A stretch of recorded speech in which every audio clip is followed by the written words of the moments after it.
और किस्मत कहाँ से बनती है, अच्छी किस्मत बुरी किस्मत? ये आपके द्वारा जो पुण्य होता है, जितना अधिक पुण्य होगा उतनी अच्छी किस्मत बनेगी। और जितना पाप होगा आपका, पूर्व जन्म में, किसी जन्म में, एक्स वाई जेड लाखों जन्म पहले यदि इस आत्मा के द्वारा पाप हुआ है, वहां से किस्मत बिगड़ती है, भाग्य बिगड़ता है। इसलिए वर्तमान में भी पुण्य करना चाहिए, पुण्य के कार्य करो। और सबसे बड़े पुण्य का कार्य क्या? सत्संग कराना, ये सबसे बड़े पुण्य का कार्य है, सबसे बड़े पुण्य का कार्य। क्यों? किसी को भोजन खिला दोगे, 6 घंटे बाद हजम हो जाएगा, फिर भूख लगेगी, फिर ढूंढेगा भोजन। लेकिन यदि सत्संग सुन लिया है तो उसकी तृष्णा की प्यास, इच्छाओं की भूख, वासना की तड़प सदा सदा के लिए मिट जाती है और उसको महातृप्ति का एहसास होता है। जो शांति पैसे से नहीं मिली, पद प्रतिष्ठा से नहीं मिली, वह परम शांति का एहसास उसको सत्संग के द्वारा होता है। अगर आपके द्वारा कराए हुए सत्संग में 2000, 5000, 10,000 लोगों ने सत्संग सुना है और उनके मन को शीतलता प्राप्त हुई है, दिल को शांति मिली है, तो इसका पुण्य सत्संग कराने वालों के खाते में जमा होता है। ये छोटा मोटा काम नहीं है। इसलिए सत्संग कराने वाले कभी कंगाल नहीं होते हैं, कभी नहीं उन्नति होती है, विकास होता है, धन भी बढ़ता है, यश भी बढ़ता है, नाम भी बढ़ता है, सम्मान भी बढ़ता है। आज जो बसना में सत्संग हो रहा है, पूरे वर्ल्ड में 17 करोड़ नहीं 18 करोड़ 14 लाख लोग यूट्यूब में इसको देख रहे हैं। 1 महीने पहले से ही बसना का यूट्यूब में एडवर्टीजमेंट चल रहा है। इस बसना को पूरे छत्तीसगढ़ में लोग नहीं जानते थे। आज इस बसना का नाम, मेरे पास में महाराष्ट्र से फोन आया, बोले आज आप बसना में हैं। मैंने कहा यस। कैसे पता चला तुमको मैं बसना में हूँ? बोले यूट्यूब में आ रहा है बसना बसना बसना। यश हो गया और ये भक्तों का यश। और आप जो सत्संग सुनने आए हो ना, आपका दर्शन भी वर्ल्ड के लोग कर रहे हैं। ये टीवी में जा रहा है, कैमरा चल रहा है। आज मेरे से एक सज्जन बताने के लिए आए थे, सरखोर का प्रवचन चल रहा है, बता रहे थे सरखोर आश्रम। और सरखोर से भी श्रोता आए हुए हैं। खड़े हो, सरखोर का श्रोता कौन है? ये देखो, सरखोर से श्रोता। लवन के पास सरखोर है, कसडोल के पास, वहाँ से आए। इनके यहाँ जो प्रवचन हुआ था वो टीवी में आना शुरू हो गया। बैठो। सत्संग कराना सबसे बड़े पुण्य का कार्य है, क्योंकि इससे लोगों का स्वभाव सुधरता है, कर्म सुधरते हैं, खान पान सुधरता है, क्रोध शांत होता है, मानवता आती है और सहन शक्ति बढ़ती है। घर घर में सुख शांति आने लग जाती है। इसलिए सत्संग कराने से बड़ा पुण्य कोई और नहीं होता। सबसे बड़े पुण्य का कार्य। दूसरा पुण्य, गौ सेवा से भी बहुत बड़ा पुण्य होता है।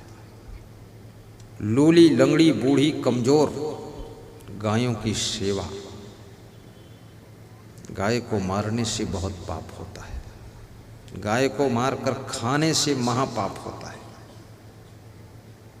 धिक्कार है उन लोगों को, धिक्कार है उन जातियों को जो लोग गाय और भैंस के दूध की सेवई बना करके अपने वार्षिक पर्व के दिन खाते हैं छक छक करके। उसके बाद दूध देने वाली गौ माता को भी मार कर खा जाते हैं। और भैंस को भी मारकर खा जाते हैं। ऐसे लोगों को धिक्कार है। ये दूध कोई पेड़ों से नहीं आने वाला है, ये दूध गाय और भैंस से आएगा। यदि उसके दूध की सेवई बनाकर खाते हो और उसको भी खा जाओगे तो अगले वर्ष सेवई किससे बनाओगे? तुम कैसे खा सकते?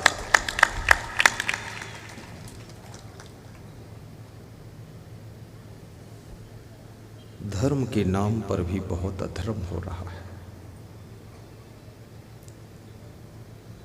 और जहां जहां अधर्म होता हो उस अधर्म में रहने वाले लोगों को क्रांति कर देना चाहिए और एक संशोधित नए धर्म को जन्म देना चाहिए,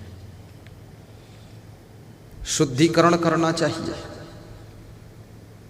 नवीनीकरण, परिवर्तन करना चाहिए। मेरा सत्संग शिवरी नारायण में था। परम भक्त श्री कार्तिक राम जी यादव सत्संग करा रहे थे। उस सत्संग का नाम श्रद्धा कुंभ रखा गया था। क्या? श्रद्धा कुंभ। उस समय माघी पूनम मेला भी चल रहा था, 3 दिन का समागम। तो उनके साथ में एक राघव मित्र मंडल समिति है, उस समिति की ओर से प्रवचन था। तो उनकी समिति में एक भक्त थे, प्रकाश अग्रवाल, बिल्लू अग्रवाल नाम है उनका। तो वे कह रहे थे मैं धन दान करता हूँ, उससे धन का शुद्धिकरण हो जाता है। शरीर से सेवा करता हूँ तो शरीर का शुद्धिकरण होता है। और उन्होंने कहा अन्न दान करता हूँ तो उससे अन्न का भी शुद्धिकरण हो जाता है। तो हमने कहा बिल्लू अग्रवाल बहुत ज्ञान है आपको। बोले हम राघव मित्र मंडल की ओर से जो है दान करते रहते हैं। उन्होंने कहा कि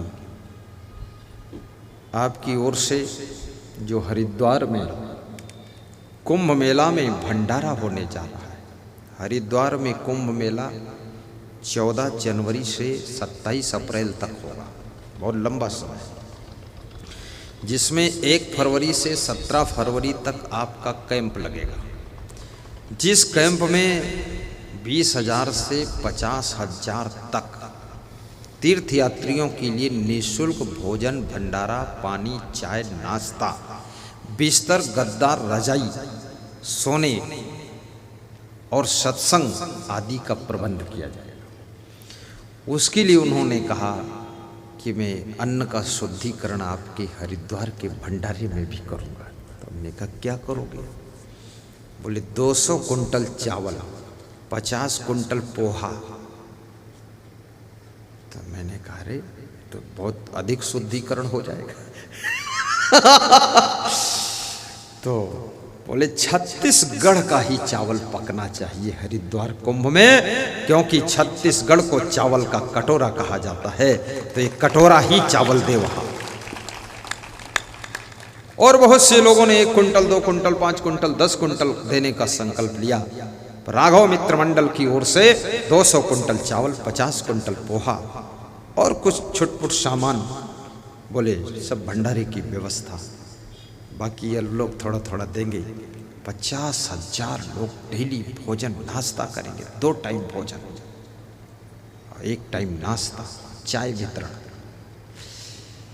उस कुंभ मेले हरिद्वार के लिए आपका सादर आमंत्रण है, और उसमें आप भी अपने अन्न का शुद्धिकरण कीजिए। अन्न दान करके अन्न को शुद्ध करो, शरीर से सेवा करके शरीर का शुद्धिकरण करो, बुद्धि दान देकर, रक्त दान देकर, समय दान देकर समय का शुद्धिकरण करो, रक्त का शुद्धिकरण करो। चिकित्सा विज्ञान का रिसर्च है कि जो रक्त दान करता है उसके रक्त की शुद्धि होती है। इसलिए कभी देश की सीमा पर युद्ध हो रहा, रक्त एक ऐसी चीज है जिसको आर्टिफिशियल तरीके से बनाया नहीं जा सकता है। देश की सीमा पर युद्ध चल रहा हो, उस समय रक्तदान ज्यादा दीजिए, क्योंकि हमारे देश के जवान वहां घायल होंगे, उनका खून बहेगा। तो आपका दिया हुआ रक्तदान, खूनदान उनके शरीर में चढ़ाया जाए। वो खून, तुम्हारा खून उनकी नसों में दौड़े और तुम्हारे खून से सीमा पर युद्ध हो। इसलिए रक्तदान भी बहुत बड़ा दान माना जाता है, रक्तदान। और नेत्रदान, नेत्रदान भी कीजिए। और निवेदन करूंगा, जीवन दान भी करना चाहिए। राजनांदगांव जिले में बहुत से भक्तों ने पूरा देह दान कर दिया है कि मरने के बाद ये शरीर मेडिकल कॉलेज में समर्पित कर रहा हूं। देह दान याद रखना, दान का बहुत बड़ा स्थान है। दान में श्रेष्ठ दान ज्ञान दान भी श्रेष्ठ दान है, क्योंकि ज्ञान के अभाव में मनुष्य का मन भटकता रहता है, और जिसको ज्ञान की प्राप्ति हो गई उसका मन शांत हो जाता है। और भौतिक ज्ञान, आध्यात्मिक ज्ञान, जीवन जीने का ज्ञान। हमारे बीच में आज के मुख्य अतिथि के रूप में श्री संपत अग्रवाल जी पधारी हुई है। ताली बजाकर उनका अभिनंदन। बहुत अच्छी प्रतिभा है। बैठ जाइए बेटा जी, बैठ जाइए, बात को सम्मान कर ले। आपकी मुस्कान ही सम्मान है। साहिब बंदगी बहुत अच्छे।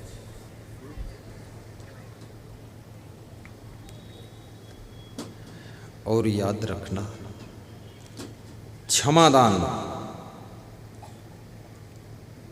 परिवार और कुटुंब के बीच में क्षमादान का महत्वपूर्ण स्थान है।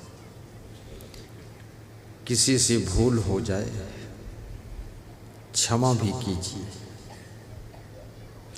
प्रेम दान, तुम्हारे पास और कुछ नहीं है, सबसे प्रेम से बोलिए, प्रेम दान कीजिए। और मनुष्य को कुछ भी दे दो, यदि आपने प्रेम नहीं दिया तो इसको खुशी नहीं हो सकती है। और प्रेम से दो तो डबल खुशी हो जाएगी। आज आदमी दुखी इसीलिए जाता है, उसके घर में भी उसको प्रेम नहीं मिलता है। दुकान पर जाता है तो ग्राहकों से प्रेम नहीं मिलता है, ग्राहक को दुकानदार से प्रेम नहीं मिलता है। और जिस दुकानदार के पास में प्रेम है, वो ग्राहक को जब प्रेम देता है, ग्राहक सदा के लिए उसका हो जाता है। और जो ग्राहक दुकानदार को प्रेम देता है, वो दुकानदार भी उस ग्राहक के बारे में चिंतन करता है कि इससे कुछ कम पैसे ले लूं, ये अपना आदमी है।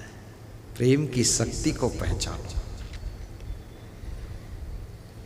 और प्रेम एक ऐसी शक्ति है, कितना ही खर्च करो ये कम नहीं पड़ता है। चाणक्य कहते हैं, प्रिय वाक्य प्रदानेन सर्वे तुष्यंत जंतवा, तस्मात् देव वक्तव्यम बचने किम दरिद्रता। प्रिय वाक्य बोलने से सभी जीवों को संतुष्टि होती है, प्रसन्नता होती है। इसलिए हे मानो, प्रेम से बोलने में तुझे क्या कमी है? प्रेम के शब्दों की क्या कमी है? प्रेम से प्रिय वाक्य प्रदानेन सर्वे तुष्यंत जंतवा। आप जब कुत्ते से प्रेम करते हो, कुत्ता भी पूंछ हिलाता है, कान हिलाता है, खुश हो जाता है।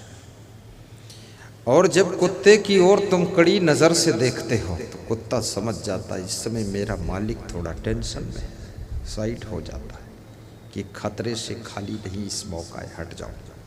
कुत्ता भी हट जाता है। पशु पक्षी भी प्रेम के भूखे हैं। कई लोगों को देखा शेर भी उनके प्रेम में पालतू कुत्ते की तरह रहता है, शेर। और कितने लोगों को प्रेम विहीन देखा तो उनकी पत्नी भी शेरनी की तरह रहती है, पत्नी की तरह नहीं रहती, शेरनी। लाए तो थे विवाह करके पत्नी, पर घर में पहुंचते पहुंचते निकल गई शेरनी। बहुत हालत खराब है।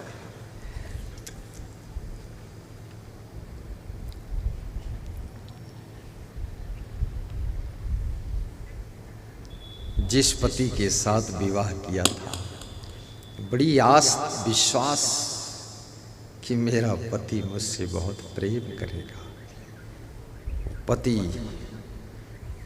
बाघ की तरह गरजता है, प्रेम उरेम तो अलग ही रह गया। न जाने कितना उलझा हुआ है, लोग उलझे बहुत है संसार में। अच्छे मकान में सुविधा मिल सकती है, मकान बनाना चाहिए, जरूरी है। वर्षा में कहाँ रहो, सुरक्षा के लिए, शरीर के लिए मकान चाहिए। लेकिन याद रखना, यदि तुम सोचो किसी मकान में सुख मिल सकता है, सुख नहीं मिलता।